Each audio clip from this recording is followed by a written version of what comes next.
Yes, I'm talking with my dear colleague, Harlene Anderson, in Houston, over Zoom. And we're going to have maybe a different kind of conversation, Harlene, to the ones you're usually asked to have, where you're asked to share your theoretical ideas, your practice-related experience, to invite people into different kind of learning and reflective situations. And this is an opportunity for me. I'm very excited about this. And for our imagined viewers, who I'm imagining sitting just behind me in droves, who are really interested and excited to find out a little bit more about you as an all-round person who's been living through different time zones with a range of colleagues, friends and family, different places, different professional identities as well. Many, many things in play that have happened during your life. And I guess when people ask you, or when you invite people to come and play with you, learn with you, work with you, it's usually with a focus on the actual professional learning. Right. So can I just take an opportunity to mention to people some things that they may or may not know about you? Sure, whatever you would like to say. Well, I was thinking one of the key things to say is how much of a leader you have been in the field of postmodern social constructionist practice. That includes therapy. I mean, you've worked as a family therapist and still do, and as a relationship therapist, whether with individuals or couples, now with teams and organizations. You've specialized in supervision. You run supervision trainings and workshops. You're a trainer. You're a doctoral supervisor at Taos. You set up the Houston Galveston Institute, and you were a founder of the Taos Institute, where you're still hosting international conferences and workshops, and the very popular one with Sheila McNamee every year on social. Oh, yeah. How do you call it? What is it? Social. Something like social construction and relational practices. So we tweak it each year a little bit, but it's basically focusing a lot on the practice. Yeah, a lot on the practice. So you move between practice and supervision of practice and consultation to people and doctoral supervision as well. And you've also been a founder, or are a founder, of Access Success International. And maybe importantly for me, you've been founding editor of the International Journal of Collaborative and Dialogical Practices. Very special, important, peer-reviewed academic journal. And you've also set up the International Certificate in Collaborative Practices program, which many organizations and individuals are hosting around the world. Maybe some of our viewers, listeners, co-participants have read some of your books. I've actually got some of them behind me. In fact, I'll pick them up. Well, don't look embarrassed, Harlene. So, Conversation, Language and Possibilities. This was a very shifting of dialogue book when it came out. A lovely read, lovely invitation. And then a couple of edited books. There's another one here that I don't have to hand, but Collaborative Therapy, co-edited with Diane Gerhardt. And this book on innovations in the reflecting process, co-edited with Per Jensen. And then the Appreciative Organization book, which I haven't got here. But I'm also aware of your early papers, some of which you wrote on your own, some of which with your dear colleague Harold Goolishian. In particular for me, the big whammy paper was Human Systems as Linguistic Systems. Wow, that was the paradigmatic, pivotal shift for all family therapy and systems practitioners. And that was 1988.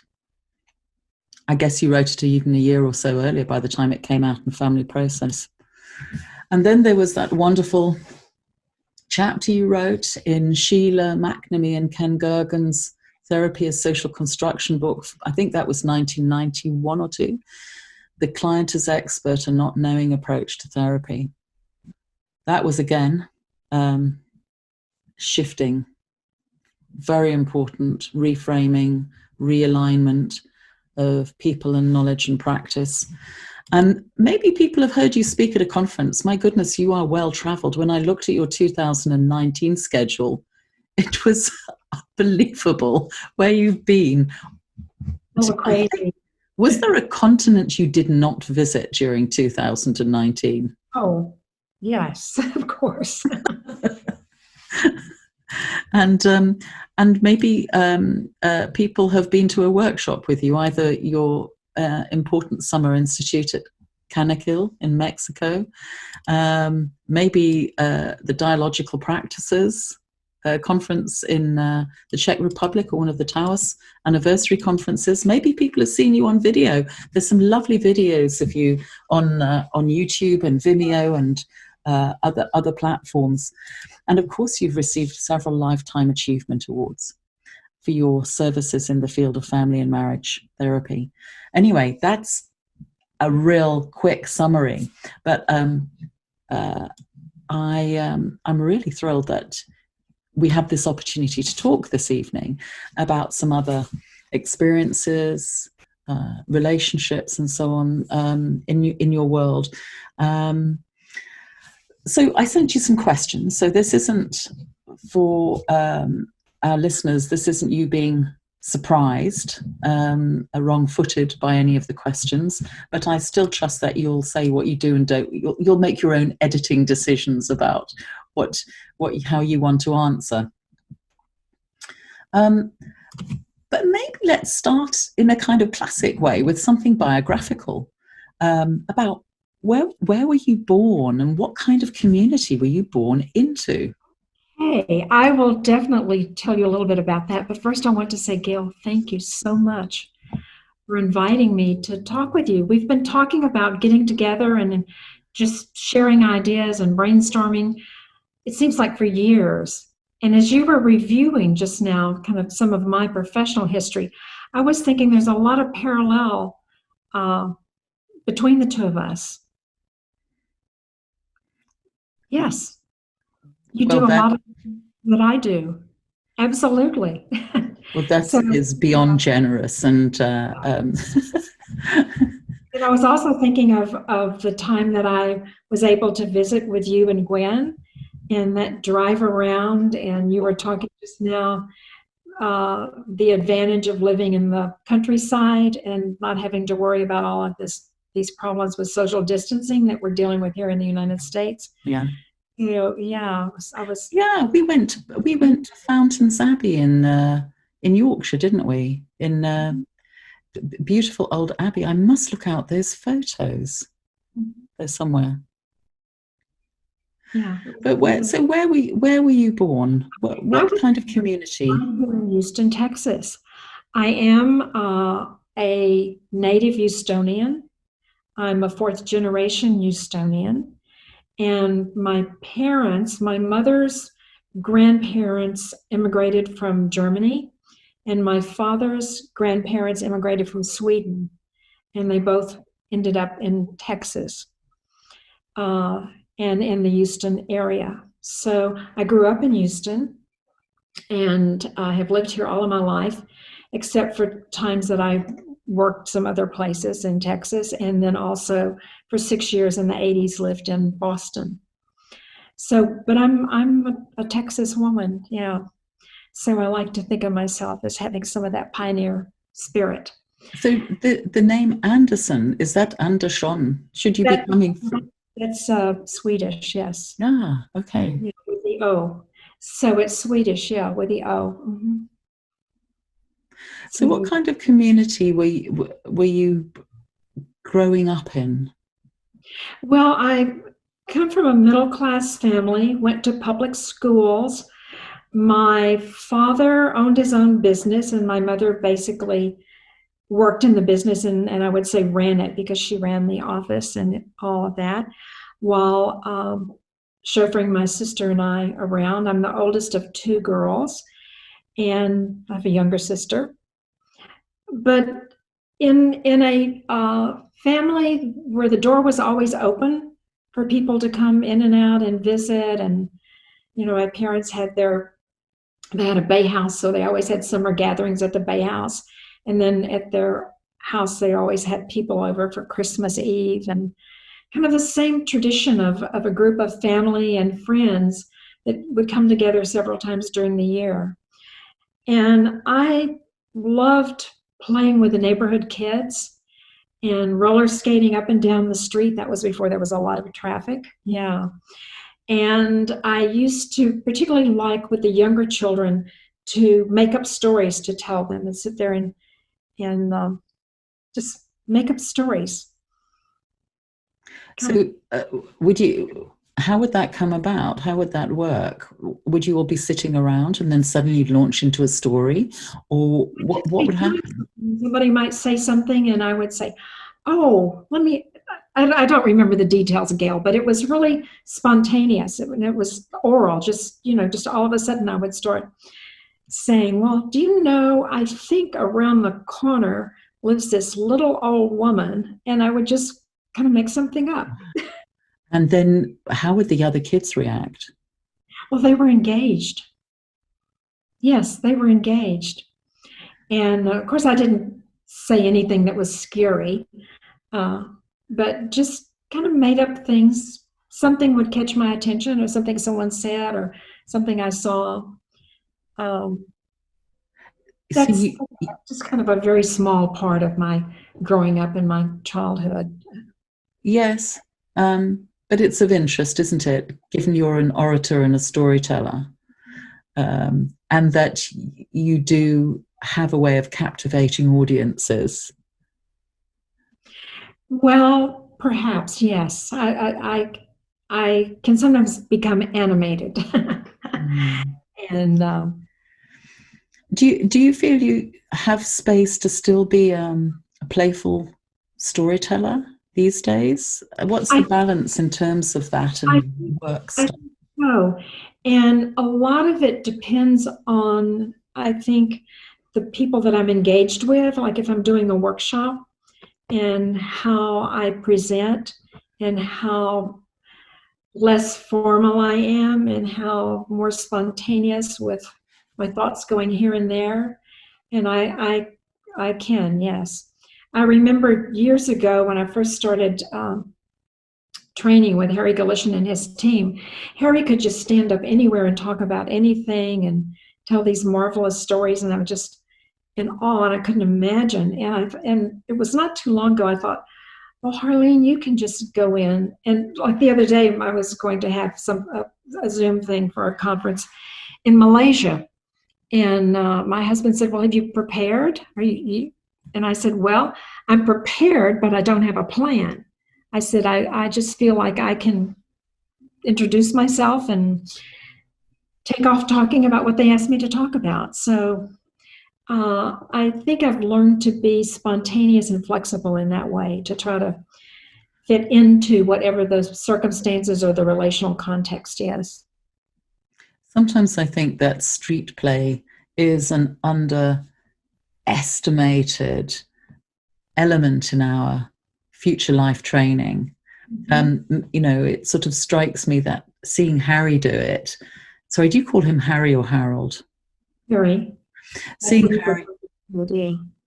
Harry do that perhaps created a professional permission of something that you'd been able to do anyway at another time in your life. I worry a lot about how many abilities children have that they're schooled out of during their school years. And I think it happens, absolutely. Happens to therapists when they're in graduate school in terms of just being natural human beings with another human being. Yeah. They think there's a script or a role they must play or a script they must follow. So what kind of child or teenager were you? Did you fall into being compliant and unlearning the younger child's activities and ways of being, or I was probably fairly compliant. I certainly was not a troublemaker at all. I abided by the rules. I didn't get into any kind of serious trouble when I was a teenager or when I was a child. And yeah, so, and I somehow we were with somebody the other day, my husband and I, and they were asking me something, and I was remembering, and they said, well, don't you ever get upset or get afraid of something? And I said, well, all of a sudden I'm remembering when I was in kindergarten, and one day they had us all line up, and they didn't tell us what we were being lined up for. And I almost had tears in my eyes. I thought we were going to get a shot or something like that. Well, it ended up they were taking school pictures. Oh, but they didn't But set a contact. I was really worried until I, found out what it was. But so why were you so compliant? I mean, in a way, you could say that's unusual for a lot of teenagers. A lot of older children are the good kids. They know they have to be. There can be so many reasons why people are compliant. But how come you were such, so compliant? That's a good question. Probably because I was more on the shyer side. Oh, okay. Might be one reason. I certainly didn't come from a family where parents were like huge disciplinarians or over disciplinarian. Mm-hmm. Like I cannot even ever remember them asking me if I did my homework, because my sister and I, we just did it. We just did our homework. We came home from school and that's what we did. Well, we played first, of course. But that's a good question. I'd really have to think about that, Gail. And if I have a better response, I'll email it.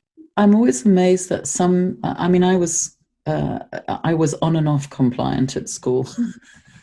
And but I'm always amazed that some young people realize that they don't have to comply at all. They've worked that out, that there's and a lot of young people never work that out. They just think the rules are the rules. If you have to line up, you line up and you deal with whatever's coming. But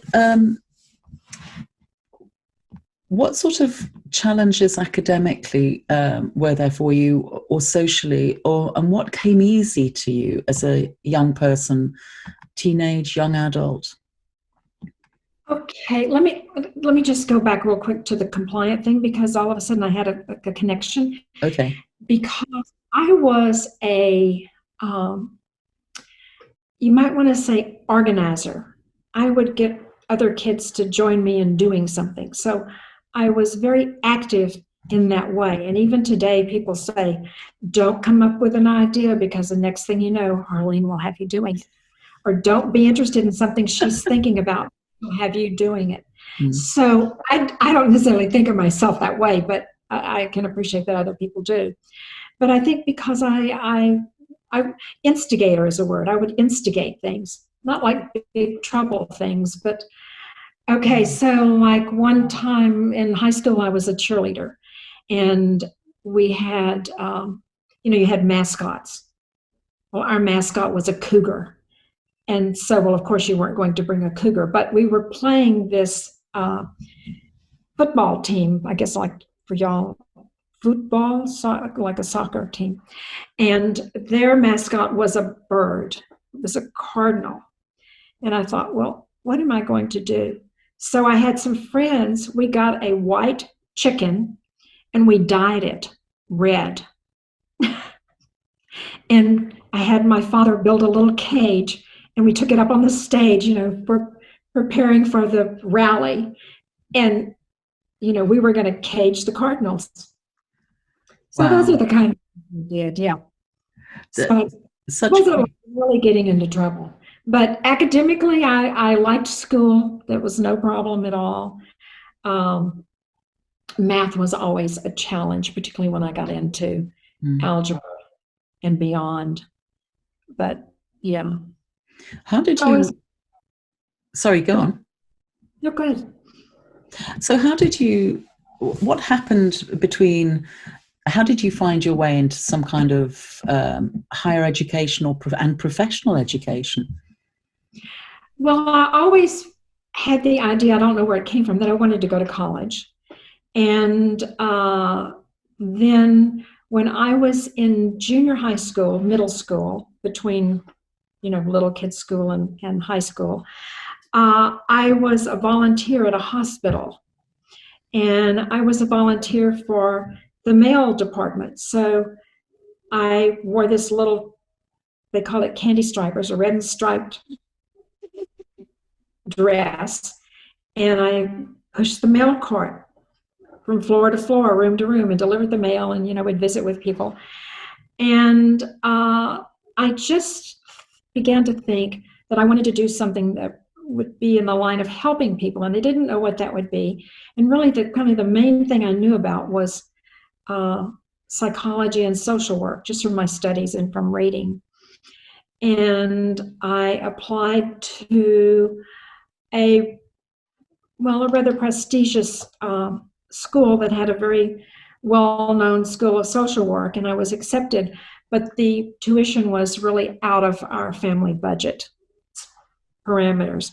So I ended up going to a different school and ended up majoring in psychology. So it's like those kind of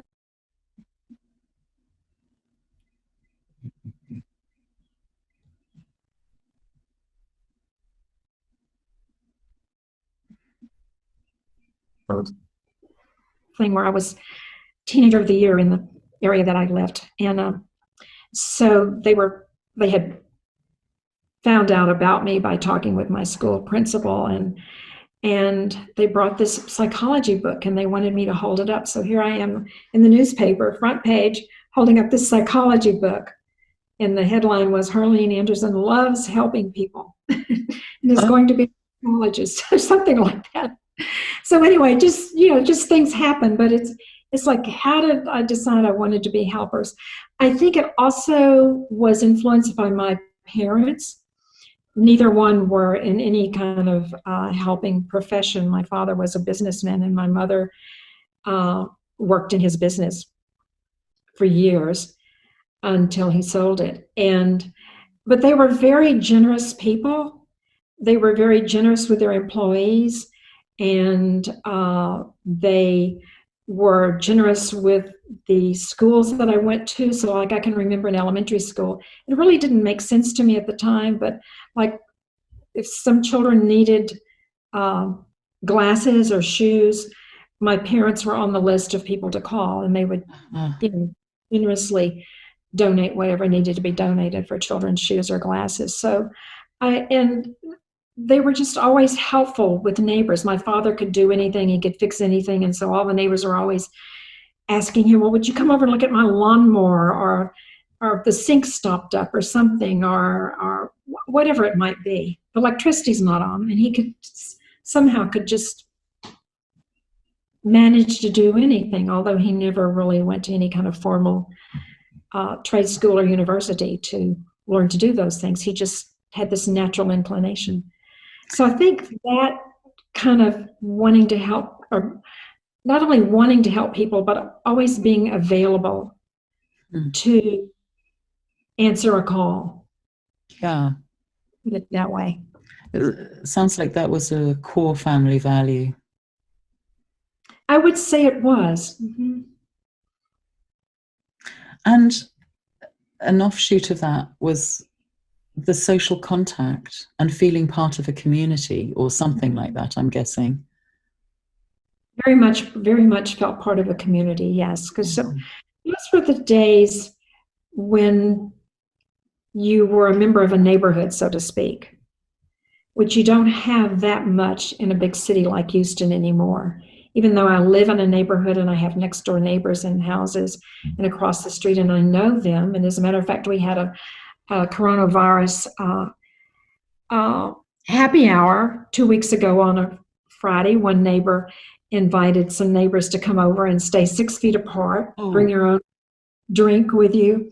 And just so I'm in that kind of neighborhood, but those kinds of things are organized, but it's not the kind where there's someone next door where I might just go knock on the door and say, what you doing? You want to come out and have a glass of tea or something like that? So, but I grew up in that kind of neighborhood.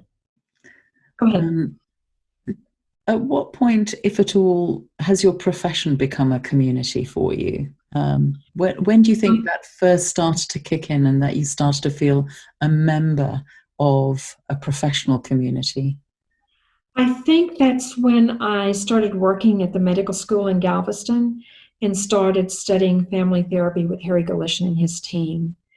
And when I first started at the medical school, I was aware that people were talking. I was in the pediatric department in the child development program, and people were talking about something called family therapy, which I had never heard of in my graduate training up until that point, or any of my work settings.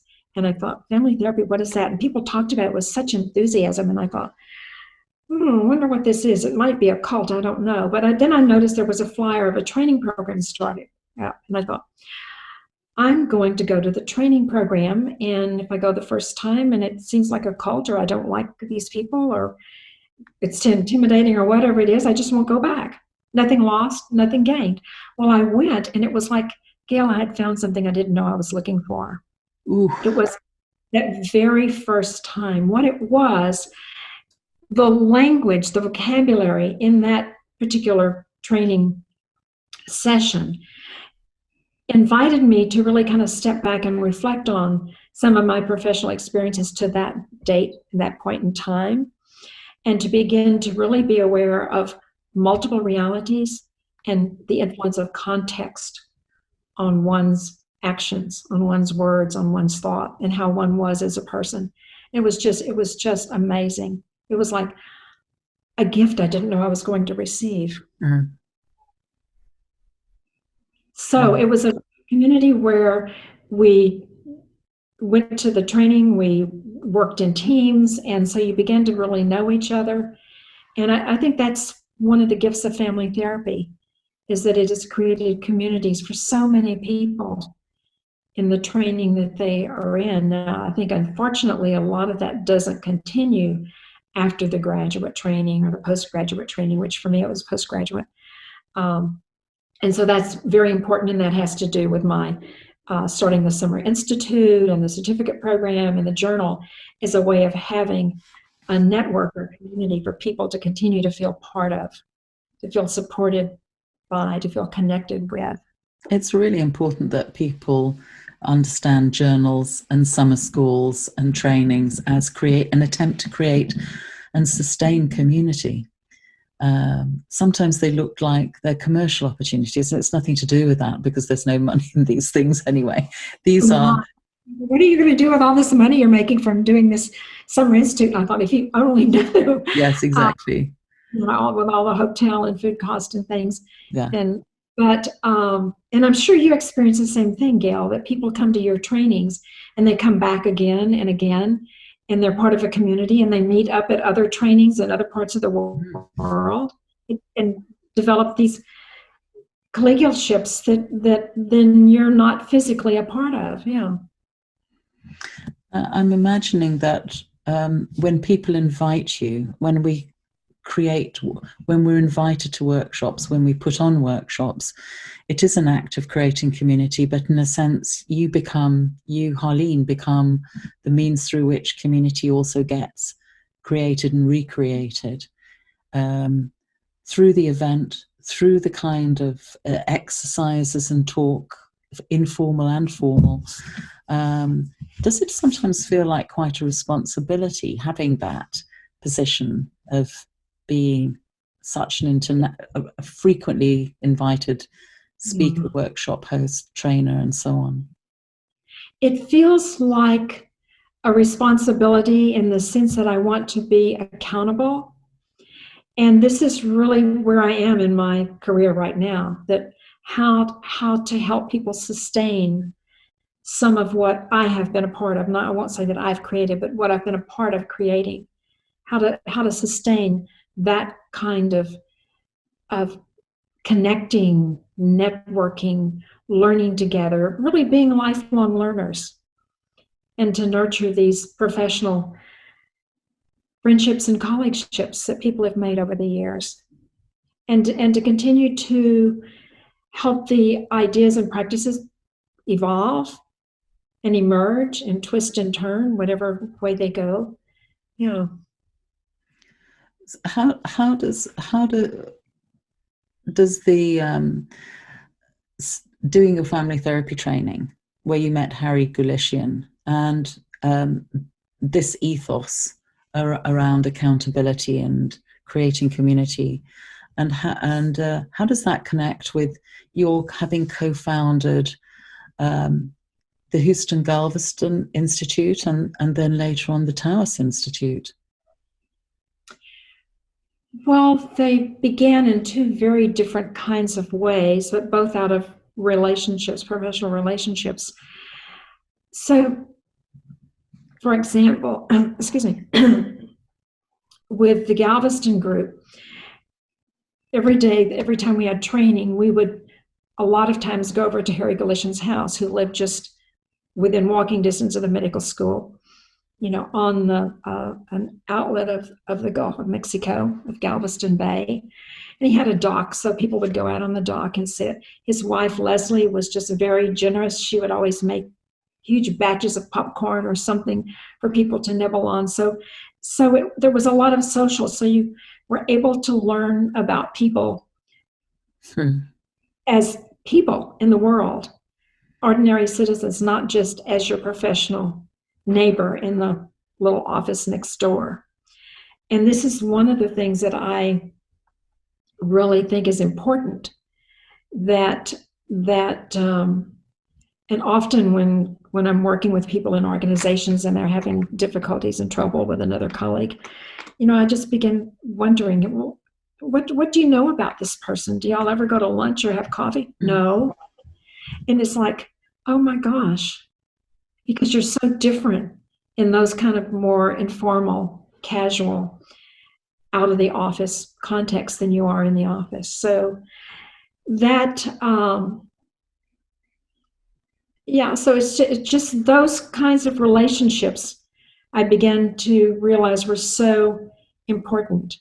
And that you can do trainings, you can invite people to a training, you go 9 to 5, and people come and you start at 9, you take a lunch break, and then you leave at 5, and you may meet again next month, or you may never meet again. But for me, I always want to build in informal social time whenever I can. So sometimes when I do trainings here in Houston, I'll invite people over to my home, or right down from the Houston Galveston Institute, there's a wine bar. So sometimes we'll just walk to the other end of the block to the wine bar.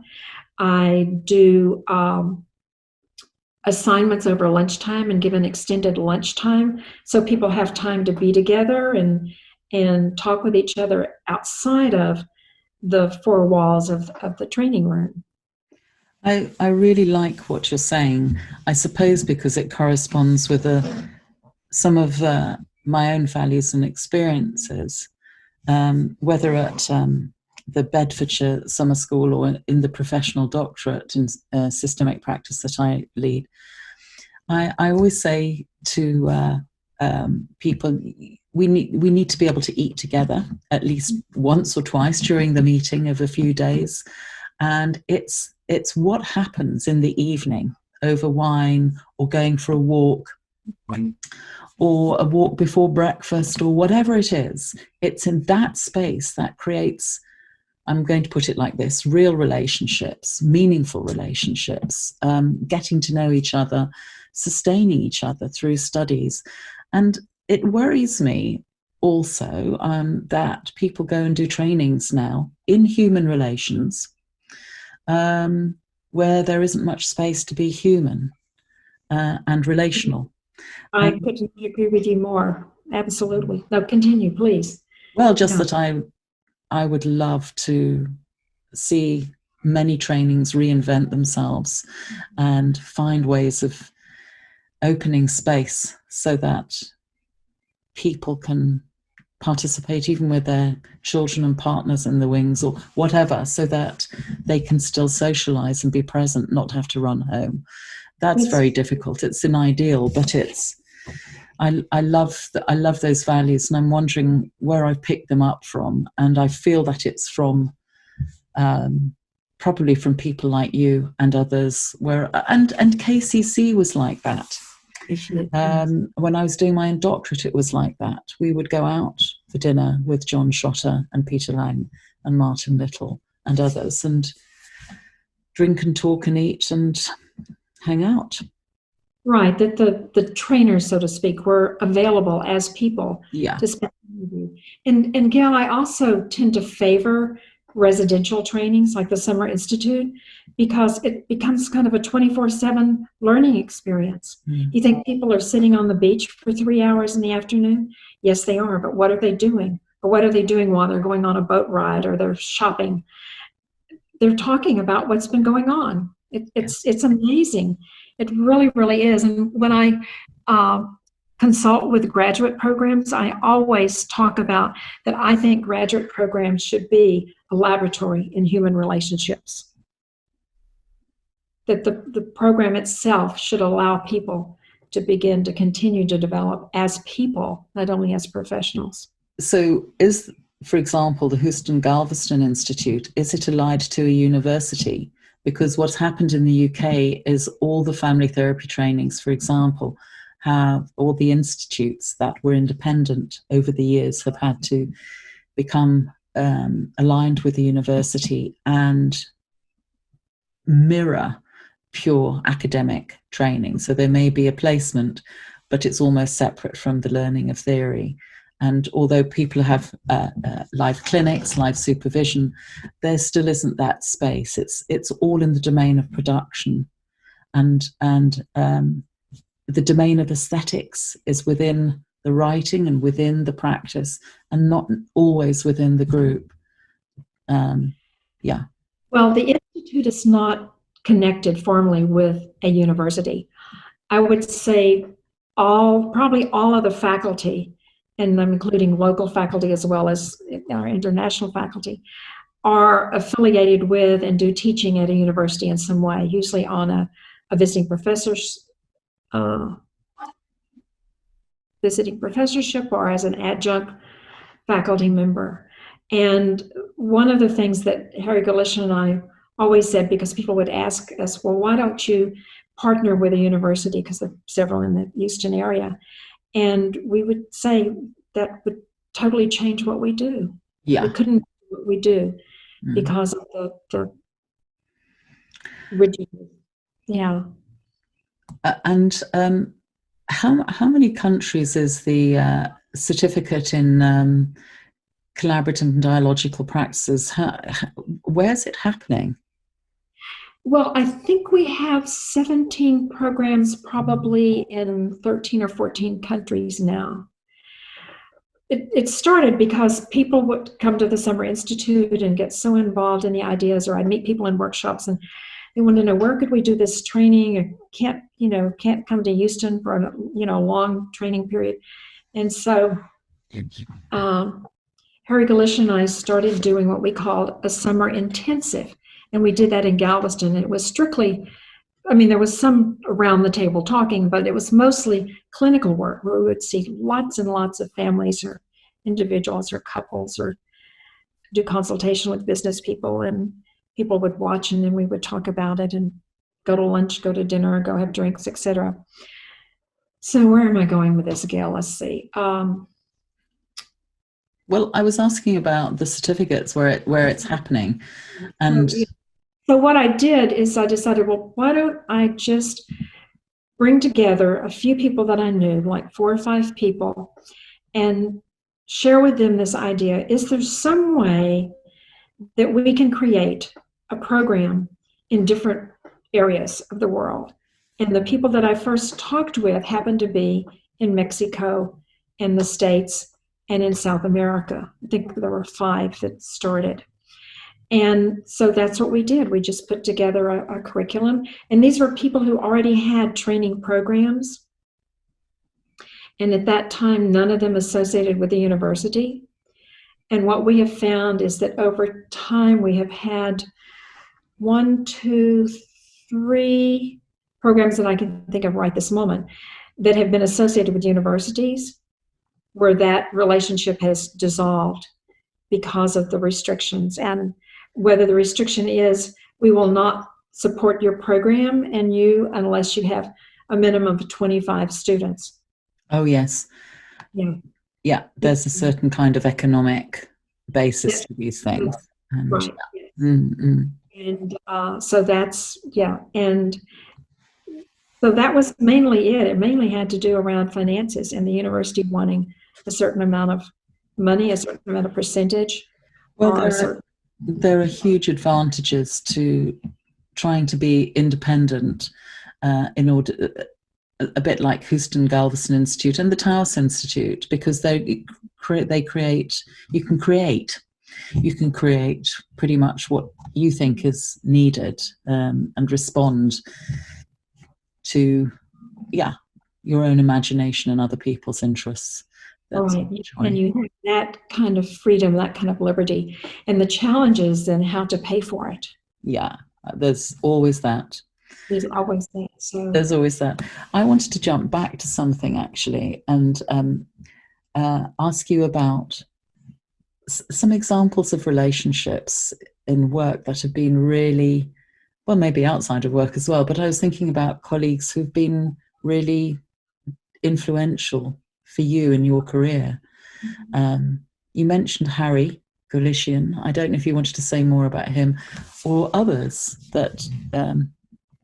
Well, I would say Harry was certainly a major influence when I met him and started learning family therapy, and just and then watching everything that he did. And it just so happened that my supervisor, my psychology supervisor in my department at the medical school in pediatrics, decided to join this family therapy seminar because I went to him, and his name was Bob, and I said, Bob, at the end of the first day, and this is like being intimidated and then figuring out a way to manage it. At the end of the first day of training, Harry Goolishian said, okay, you can only be in this training if you're seeing families. And I thought, oh no. I mean, by this time I had already found what I didn't know I was looking for, or at least a part of it. And I thought, what am I going to do? That's why I'm here. I wouldn't even know what to do with a family in the room. So I go back to pediatrics and I talk to my supervisor and I say, well, I really want to go to this training and I can't go unless I'm seeing families. So would you go to the training with me? And could we just, the very next referral that came in, could we call it a family? And it just so happened the next referral was a family that had just recently immigrated from Cuba, a father and a mother and a little boy who was about 8 or 10 years old. And we decided we were going to do family therapy with them. So we made the appointment. We met with all three of them. Bob went to the seminar with me and we had a family. And then just by the luck of the draw, we had Harry Goolishian as our supervisor. So that was just, that was just like, oh my gosh. And, but yeah, Harry was a huge influence. Just, I mean, I would go with him when he did trainings and things and just really watch what he did. And just always just so amazed at what he could do. I'll just ask you about that, the watching what he did. There are a lot of family therapy trainings these days and other psychotherapy trainings that don't show videos of people working. They don't. And a colleague of mine who Kate Stewart, who worked in Bradford many years ago, or maybe still does, wrote her master's dissertation on imitation. And it was a critical view of imitation. I don't mean critical negative. I just mean she was talking about how important it is to see your supervisors working with families. And Absolutely. the trend at the time was that it was discouraged. You had to apparently invent it out of the air based on papers you'd read. And I wondered what you thought about that based on what you're saying now. Well, that was the one thing about the family therapy program, is that we got to see other people do therapy. So we got to see Harry do therapy, or the other faculty do therapy. We were invited to view sessions. And I really value what I call an apprenticeship model of learning any kind of human service, in any kind of human service profession.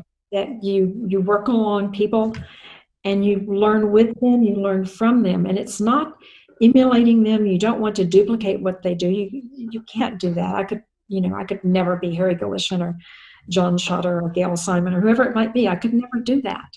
I can only be me. But how can I take things that sort of catch my attention or touch me and think about those conceptually? Okay, so what is that about? That's about having good manners, or that's about not being intrusive in someone else's life. And that I can do that in my way. But that's one of the things that I think. But certainly Harry was a major influence. I would say later on Ken Gergen, certainly John Schotter was a huge influence in terms of the way that I thought about things, in terms of giving me a language, a vocabulary to be able to better describe and articulate what I thought was happening in my work and what clients would say. I remember walking down the street with you and John Schotter in Harrogate a million years ago. Well, it wasn't a million, but nearly a million. And really feeling your sensitive appreciation of him as a person. And it felt like, I think you were co-presenting, I'd invited you to co-present a workshop, I'm remembering now. You were very complimentary to each other because, of course, John wasn't trained as a psychotherapist. He was trained as a relational human being. But there was something about how you both fed into each other's ideas that was very powerful and very generative for the rest of us. Interesting, yeah, because I always felt that kind of connection and that kind of, in some way we complemented each other. Yes. So we didn't work together that much, but when we did, it went smoothly, and I could incorporate what John was saying and what I was doing, or as my comments on what I thought I might be doing. And John would refer to my work, and he did that a lot, like, for example, with Tom Anderson and Yoko Sekula. But that was, yeah. He left us much too soon, as many people have, many of these men. Yeah. All in the same age range. When you think of John and Harry and Tom and yes. Although, yes, quite a few losses for you in that respect, in terms of people who are important to you. And the woman that was the most influential was Lynn Hoffman. Yeah, I just loved watching her teach, talk, reading everything that she wrote. Yeah, she's just... And I have to attribute the title of Conversation, Language, and Possibilities to Lynn, because it came out of a conversation with her. I was going to call it Conversation and something, Postmodern Conversations or something like that. And we were just talking, and out of talking with her, out came this title. So, yeah. Let me just ask you a quick question then about each of those people. If there was something that you felt people should read from each of those influences on you, and I know that...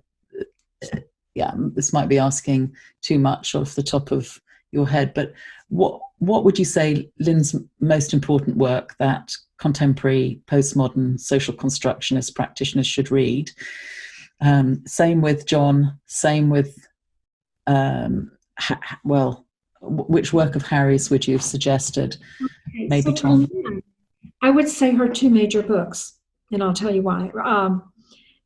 Foundations of Family Therapy and Family Therapy and Intimate History, because I think what we're talking about now, and the ideas that both of you are kind of playing with on the edge, both of us are playing with on the edge, originated within family therapy, or from people who were first family therapists. I think that's my take on it.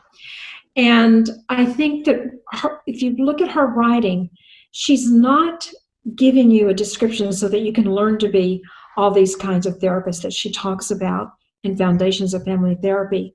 But you get a sense of the evolution of the conceptual framework. You get a sense of the evolution of the ideas and the practice. And I think that's a value. And I think the same with family therapy and intimate history, where she ends kind of where some people were beginning to take off. Okay. And she, I can't think of an example now, but she would give language to things. Mm. Yeah, absolutely. So that's what I would say. I mean, she has numerous journal articles. They're all wonderful, but I think anyone wanting to be a postmodern social construction therapist can learn a lot by particularly reading family therapy and intimate history. Yeah. Lynn, a great writer, great practitioner. Oh, absolutely, yeah. And what would you say about, would you pick a particular paper from John Schotter? Oh, there's so many. It's a really ridiculous question. You can scrap that if you want. Yeah, what I'll say about John Schotter's paper is pick any one and read it over and over again, which I did. So every time I would go on a flight, I would tell John, I'm taking you with me. I've read this paper 5 times, but I'm reading it again on the flight. And always something new would pop up, or I'd have a new idea or something new I'd write in the margin. So I think anything. And then I think the book that you were so, I think, instrumental in getting him to write. The Speaking Actually, his last book. Yeah, that's also very precious. Any other writing from some of your key influences that you want to mention? I've mentioned the Human Systems as Linguistic Systems paper. Well, that's one of my favorites. Yeah. Harry and I put that together, and the history of that paper, we had written another paper similar to that, which had been published in a psychology journal. And then when I was living in Boston, Harry came up to do a workshop. And at the workshop, Carla Slutsky came to the workshop. And at the end, he talked to Harry and to me, and he says, I want a paper on this, please. Yeah. So Harry never wanted to write. In his early career, he wrote a lot, but he was in experimental and learning psychology. But later on, he said no, because if you write something, somebody pinpoints you right there in time. He used to say, you can tell when someone trained me by the way they talk about their work or the way they talk about my work. So he never really wanted to write. But we had written a couple of other things before that were invitational, but nothing spontaneous. So we wrote that paper, and it's amazing. It's amazing. It must have been so exciting to be involved in that moment, in the putting together of those ideas. It was an exciting time that was probably more exciting than I realized at the time. But then you go back and you read things that you've written, and there are a couple of things in there that I would talk about differently now. Probably more there too. It's like, we're writing from within our time, and we will always want to change some things about what we've written. That's right. We always do. Like something that I may have written yesterday, I go back and I read it and go, oh, how did I say that?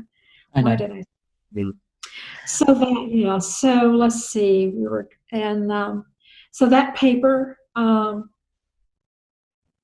it's amazing that it's still alive and that people still relate to it, and that it's kind of, for many programs of family therapy or systemic therapies, one of the foundational papers. Yeah. And Conversation, Language, and Possibilities. I'm really proud of that book. That's a book that Harry and I had a contract.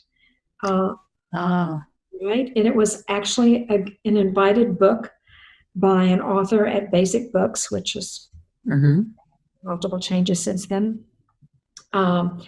And so we agreed to write a book. And just before Harry died, we had decided that over the holiday period of Thanksgiving and New Year's, we were going to block out 3, 4, 5 weeks, as many as we could, and we were going to start on that book. And then Harry died. And then I was, spent time trying to get my sea legs, so to speak. What am I going to do now? And people were always asking me, okay, so what are you going to do? You're going to close the Institute? What are you going to do? I said, over my dead body, I'm not closing the Institute. Absolutely not. Wow. And then one day the phone rings, and it's this editor from Basic Books, and she says, I'm just following up because you and Harry Goolishian had a contract to write this book, and it's a 5-year contract, and that contract is ending like within a few months. Oh. And she said, so I guess you're not going to write this book. I said, oh, I'm going to write this book. I'm going to write that book. And I did. So what happened then? I just decided I'm going to write the book. And that was Conversation, Language, and Possibilities. Wow. What a story.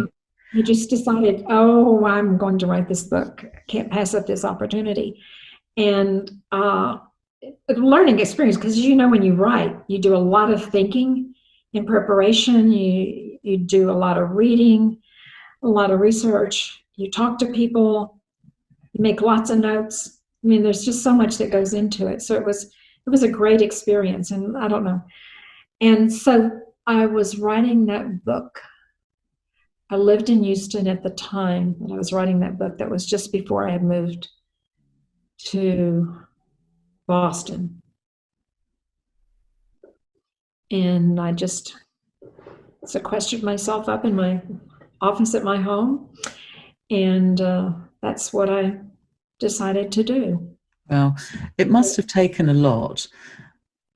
Did you feel you were carrying Harry with you in some ways, or had you sort of in a way moved on and realized you passed through that apprenticeship, collegial relationship with him, and had now sort of launching yourself more as, or had been more your own person?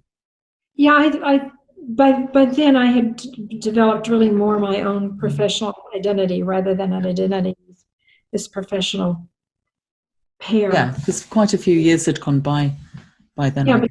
Yeah, but by this time it had been 5 years, because he died and we never started writing on the book. He died that November that we were talking about. So I can't say that I think he was with me in a real sort of conscious way all the time, but certainly his influence was there. His ideas were there. Notes from our conversations were there. Well, how do you think your very varied and many theoretical premises, your gifts to practice, have been valued in different parts of the world? My colleague Fran Urbistondo-Cano, who you've met when he came to talk with you about John Schotter's work a few years ago, he asked me today, Harlene travels a lot, but more and more to Asia, including Taiwan and China. And he was very interested in how you perceive the connection between your ideas, your values, because I do think your theories are values, and those cultures in, for example, China or Taiwan. It's been very, very surprising. And what I have found out and what people there tell me is that there's a connection between some traditional Chinese philosophies and some of the things that I draw from and talk about and the way that I practice. They see a connection. That's the way that they describe it. And it's made sense to me as I've begun to learn more about Buddhism or Zen, which I don't know a lot about. I won't say I know much about it all. I have a... Do you think how people in other cultures value some of these collaborative and dialogical practices? Do you think that it shows up something about Western culture or American culture in particular, about how other people use these ideas? I don't quite know what I'm asking here. Well, it's really interesting because as I think about some of the Asian countries, and particularly China, which is so hierarchical,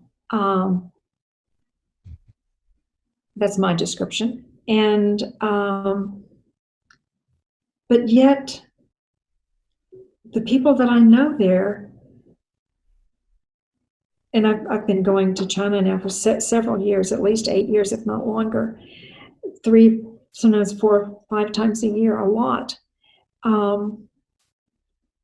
They've developed these professional communities around these ideas, and now and I'm not saying this is me, I'm just saying it's the way that people have taken the ideas, but in the China Academy of Science, the psychology department has a postmodern psychology division. Wow, that's amazing. Really amazing. Now, I don't know what's happening, but my name just came up on the screen. Yeah, it looks like your camera's just disappeared. No, there you're back. So that's amazing. So they've developed. It is amazing. There's a lot of interest. However, I think people are very cautious. Because? And I think cautious in terms of trying to maybe present something too energetically, too publicly, that's new and different. The first, well, for example, in China, and again, this is my story, but from what I've heard, is that psychology and psychiatry was introduced in China from a psychoanalytic perspective. So there's a lot of that influence.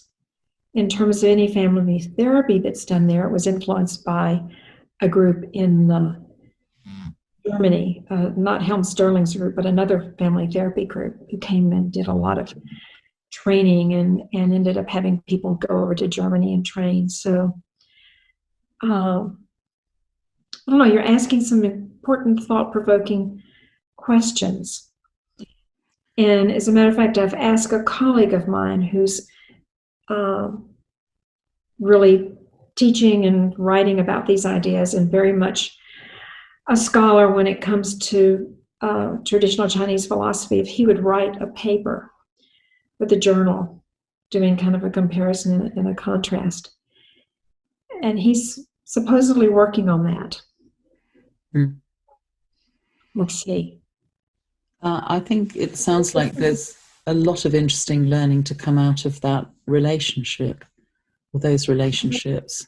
Yeah, I've had so many interesting experiences, absolutely. Yeah, and some things that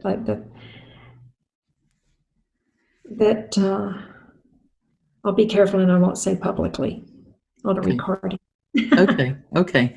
I understand there's some kind of delicate political things that cultural things, and then when you get into Taiwan and China, I go to Taiwan a lot too. So I'm interested in what have been some of the collaborative dialogical highlights for you in your life career?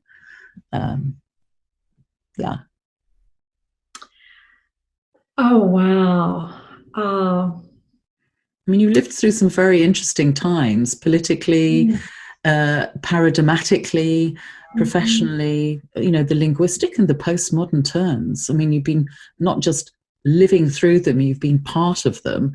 And you've seen that the field move from method-led to ethics-led, you know, to much more emphasis on relational ethics and collaboratively led ways of working.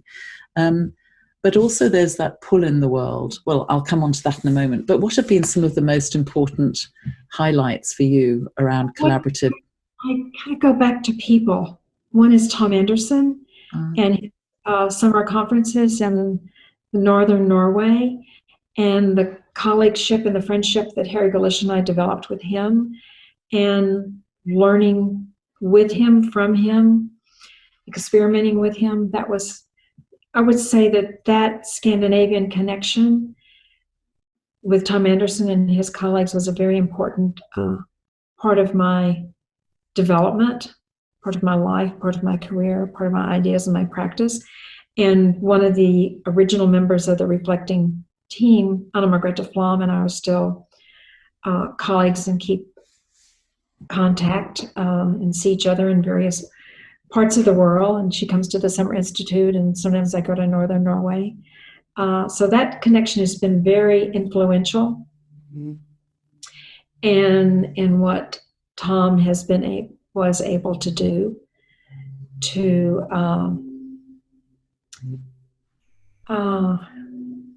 invite interest in the ideas and the practices.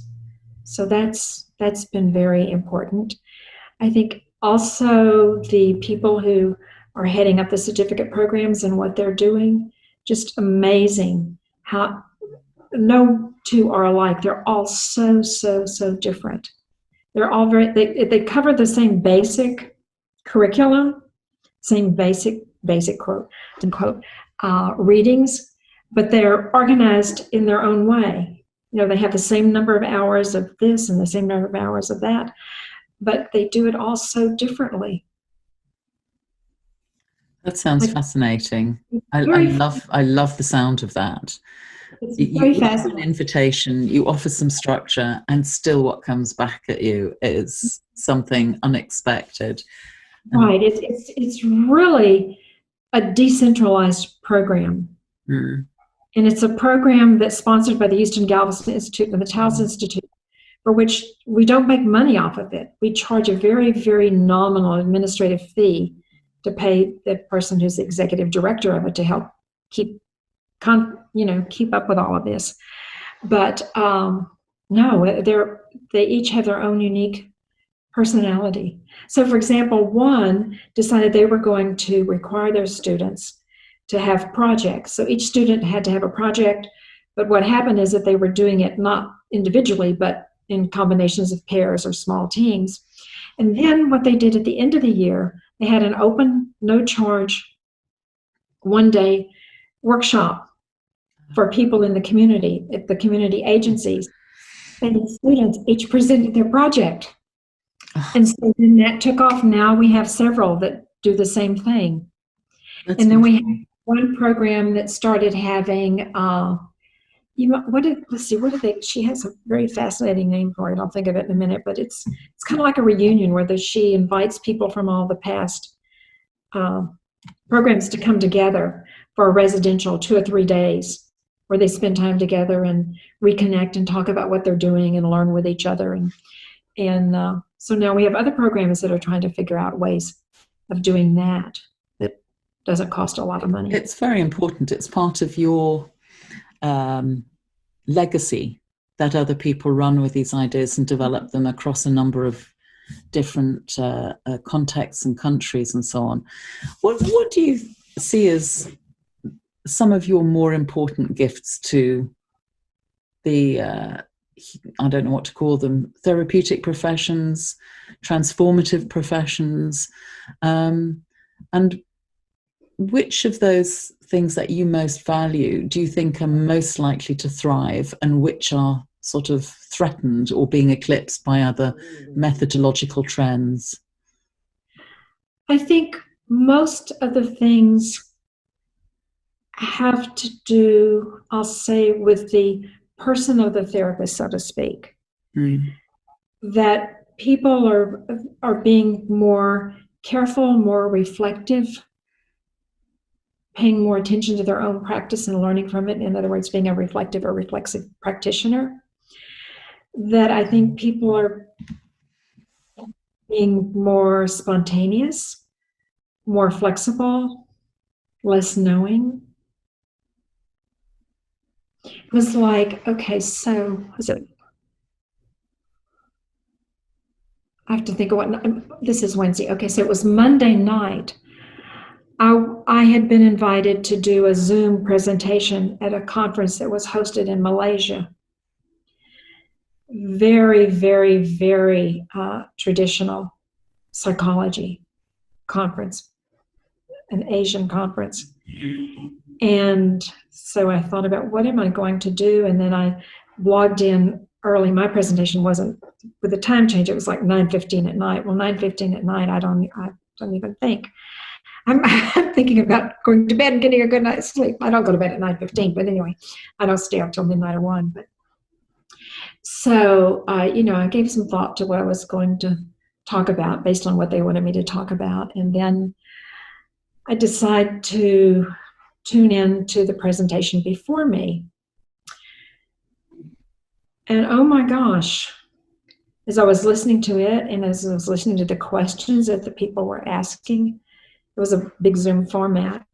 And I thought, why did they invite me? What am I going to say? How is this going to be received? But then what I found out is that most of the people there were practitioners. And so the people who were in my session seemed very interested, asked very interesting questions. And I didn't even finish my whole presentation that I had spent so much time worrying over and fretting over. What in the world am I going to say that's going to make any sense to people who are talking about schemas and the history of PTSD? It's like, oh my gosh. But we're pushing on an open door with a lot of these values, these ways of being. Which do you think are going to carry on being taken up, and where? Where do you think the threat could come from? I think the threat is mainly coming from the West. Ah, that's interesting. From this side of the Atlantic, which I have seen the influence jump over to your side of the Atlantic over the years of my traveling to Scandinavian, European countries, and things becoming more formalized. When we were talking about universities, that now the training's in universities, not in postgraduate institutes. Or if it's a postgraduate institute, it's one that's part of a university and they have all of this structure. So I think where my hope is that there's some people who are very interested in these ideas. Their profession is built around it, and they're starting to do their own teaching, their own training, their own supervision, and exploring in various areas. So I think that's what's going to happen. And as a matter of fact, Diane Gerhardt and I are in the process now of editing a book after collaborative therapy. An editor there contacted us and asked us if we would do a revised edition. Oh, okay. And I'd already been thinking about doing another book, but not a revised edition. And so Diane and I talked, and we met with one of the editors, actually from London, who happened to be at a WMFT meeting in Texas, and I went up there to meet with the two of them. And so I said, well, I've been thinking about a different kind of book. I'm really not interested in doing another book on family therapy. Yes. And I'm not interested in doing a book with the same chapters. I said, I'm more interested in how people are taking these ideas, and myself included, into other contexts, other arenas. Uh-huh. Whether that's education, whether that's research, education in terms of like public school, primary education, or whether that's university graduate education, working in organizations, working in communities. And so I began thinking of people that I had met who are doing really interesting things. And I contacted several of them, and I'm going to have a really interesting book. Oh, wow. So, that's really interesting. So it's gone more transdisciplinary. It's going to be more transdisciplinary, and have no idea what and transprofessional by the sounds of it. Transdisciplinary, transprofessional, transcultural. Because some of the chapter will talk about how these ideas are used in indigenous cultures. Yeah. Mayan cultures. Yeah. So that's what I'm interested in and involved in. And so that's the kind of difference that I would like to continue making. That's wonderful, and a whole nother session for another time.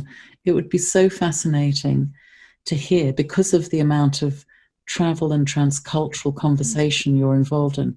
It would be really interesting to hear how, either where there's a fit or where there are differences between your theories and ideas, the theories and values of collaborative dialogical postmodern practice, and where there's a sort of reflexive, emergent, co-generative influence of all cultures feeding into each other. Yes.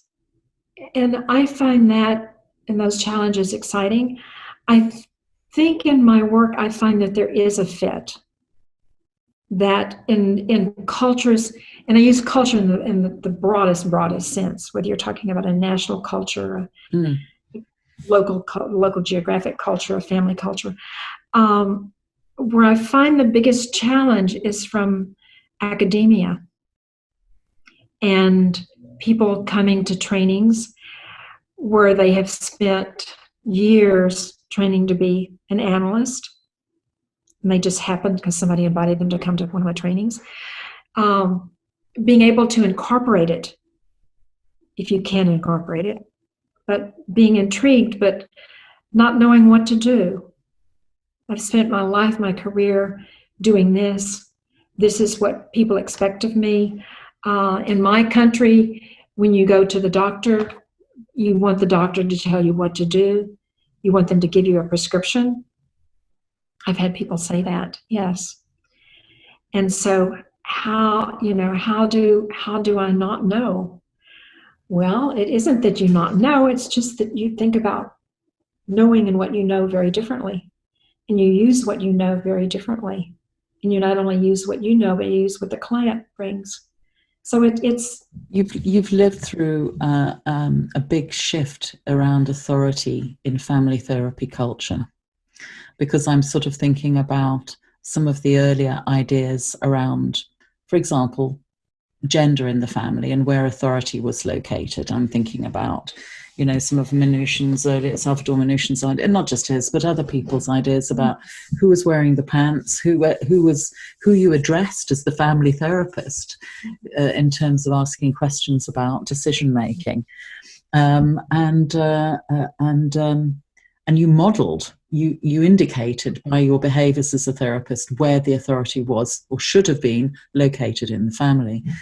And then to sort of have moved in a way so quickly, when you look at the time frame, we're talking probably 5 years, and there was an overlap which continued, with no critique around gender or ethnicity, and where power was located, and then to move into deauthorizing the power in that way. And that's where I was thinking it would make for a really fascinating session to talk about some of the transcultural uses of collaborative dialogic, to think about how they work across different cultures where there may be different expectations about how authority works in different communities or in families and so on. But we might have to shelve that. And yeah. Well, even just taking off on that for a minute, yeah. did it delete authority from your vocabulary? I mean, from your thinking cap. I don't even think about authority these days. I don't think about power and authority. I don't think about gender issues. But some people have to. I mean, I think this is why it's such an interesting topic, because for some people they're living those inequalities, but it could be a real relief for them to be experiencing therapy or workplace consultation where that isn't seen as an issue. It's something. It's an area of interest for me about how we promote collaborative dialogical. Sorry, the signals got delayed. You speak. Oh, that. Yeah, I got a message that since my connection's unstable, I don't know why, but anyway, okay.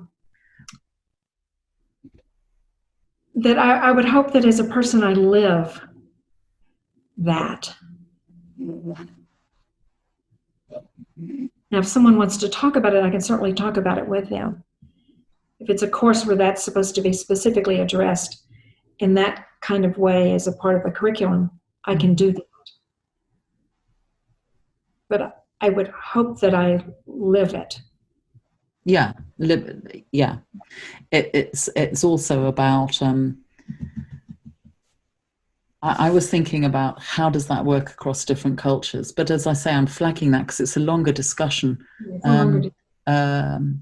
Thinking about Chinese culture, British culture, different parts of British culture, where and different parts of workplace culture, where some workplaces are very hierarchical, others much more supposedly democratic. So very interesting to think and learn more about how that works in different contexts. But we're nearly out of time, and you must be tired, and I'm not tired yet because I'm still energized. But I want to ask a couple of questions. I want to ask what you're most proud of, and also I'd like to know. No, I'm just going to stay with that question because if I ask a follow-up, I have a feeling you'll duck that question. So, Harlene, what are you most proud of to do with your work and life achievements to date?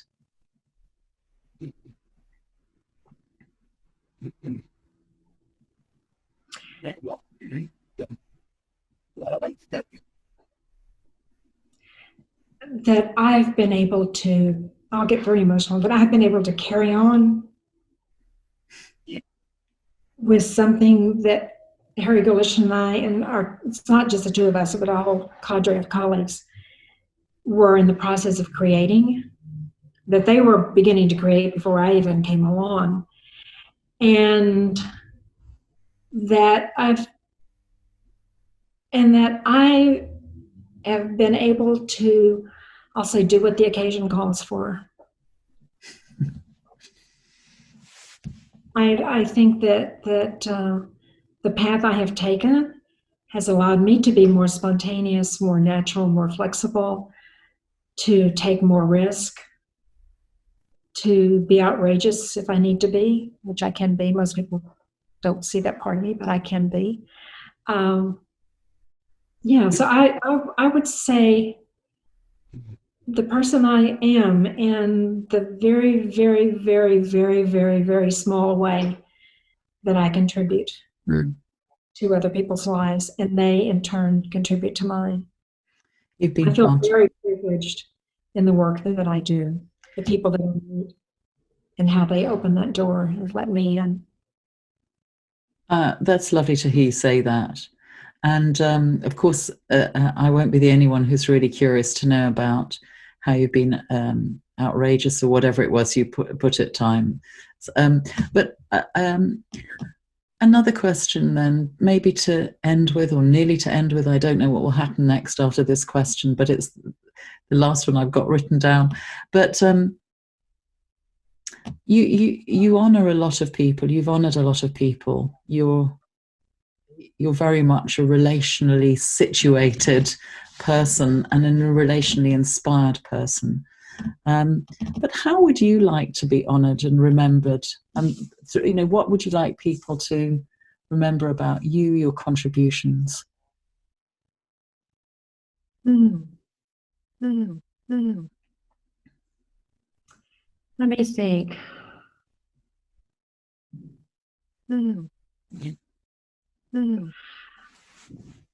I think more the way I am as a person.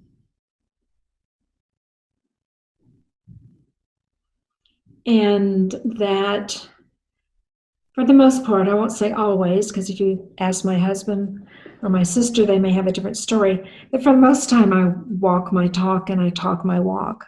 In other words, I have some consistency, some congruency on who I am, and present myself professionally in those relationships and in my personal relationships. That fits with what I think I and others would know about you, your graciousness, your hospitality. In fact, I had a dream last night.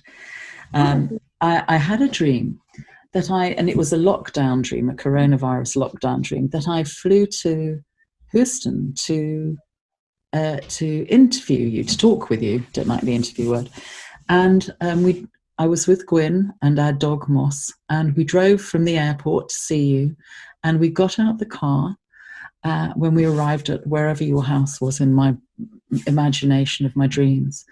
And you immediately said, let's go for a walk, because you must be tired of sitting in the car and traveling on the plane. And we went for a lovely walk by a stream. The dog ran in the stream. And I remember thinking, this is so Harlene. She absolutely knows what to do in every situation to put people at their ease, to make people feel welcome and thought about. And it was all very low key. There was no big hype. We were allowed to be weary travelers and land.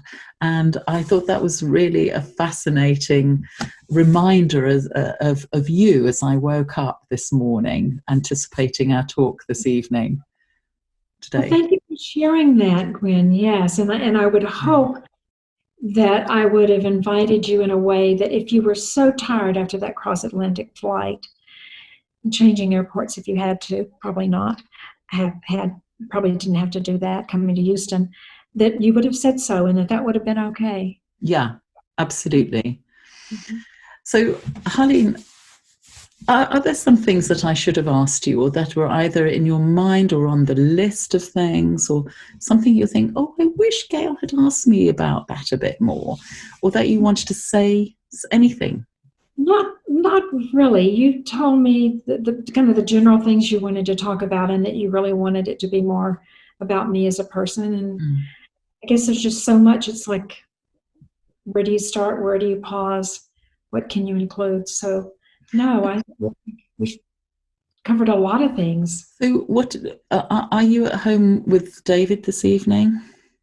I am. And what are you going to be doing this evening? Will you have dinner? What are you going to eat? Who will cook? Well, after this call, we're going to go back to our dining room table, and I'm going to begin to try to explain to him how I've done my part of the taxes. Oh my God. That's our project, yes. It's that time of year. Yeah. And then for dinner, we did